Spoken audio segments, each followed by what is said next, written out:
তো রিসেন্টলি যেসব নিউজ এবং স্পয়লারগুলি জানা যাচ্ছে তাতে কিন্তু বোঝা যাচ্ছে যে রোমান রেন্স কিন্তু খুব শীঘ্রই ডাব্লিউডাব্লিউইতে আবার রিটার্ন করতে পারে। তো চলুন আজকের এই ভিডিওতে সম্পূর্ণ ডিটেলস নিয়ে আলোচনা করা যাক। আজকের মানডে নাইট রয়ের শুরুতেই কিন্তু আমরা দেখতে পেয়েছিলাম সেথ রোলিন্স এবং তার টিমের এন্ট্রি, যেখানে কিন্তু সেথ রোলিন্স বারবার কল করছিলেন রোমান রেন্সকে।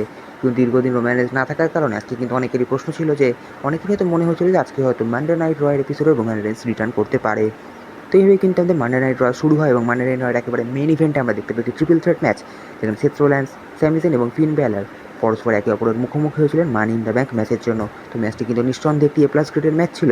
তো ম্যাচটিতে অনেকেরই আমরা ইন্টারাকশন দেখতে পাই এবং এক পর্যায়ে কিন্তু আমরা দেখতে পাই সেখানে সেথ রোলিন্স ম্যাচটিতে জয়লাভ করে নেয় এবং Seth Rollins officially money in the bank ম্যাচের জন্য কনফার্মেশন পেয়ে যায়। ম্যাচটি দেখে যতটা সহজ মনে হলো ম্যাচটি কিন্তু আদতেও ততটা সহজ ছিল না, কারণ ম্যাচটিতে কিন্তু আমরা একের পর এক ইন্টারাকশন দেখতে পেয়েছি, যেখানে Dominik Mysterio, Bron Breakker, Jey Uso থেকে শুরু করে ব্রনস্টন রিডও আমরা কিন্তু ম্যাচে দেখতে পেয়েছি।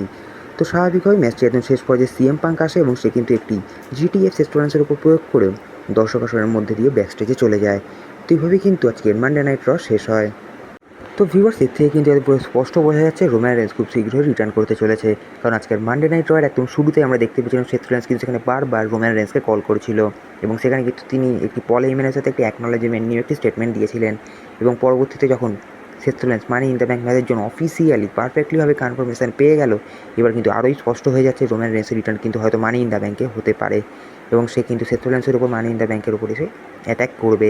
সেথ রোলিন্স যেখানে যদি তার টিমের সাথে থাকে সেখানে কিন্তু সিএম পাঙ্কও রোমান রেন্সের সাথে যুক্ত হতে পারে এবং আমরা কিন্তু আবার একটি ডবল হিটের ম্যাচ দেখতে পেতে পারি।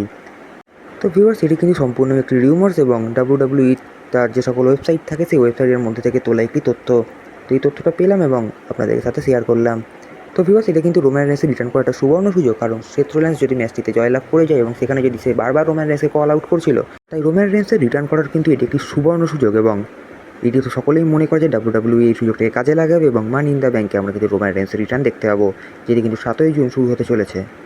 তো ভিউয়ার্স, আর বেশি কথা না বলে ভিডিও এই পর্যন্তই থাকলেও ভালো লাগলে অবশ্যই সাবস্ক্রাইব করে দেবেন। ধন্যবাদ।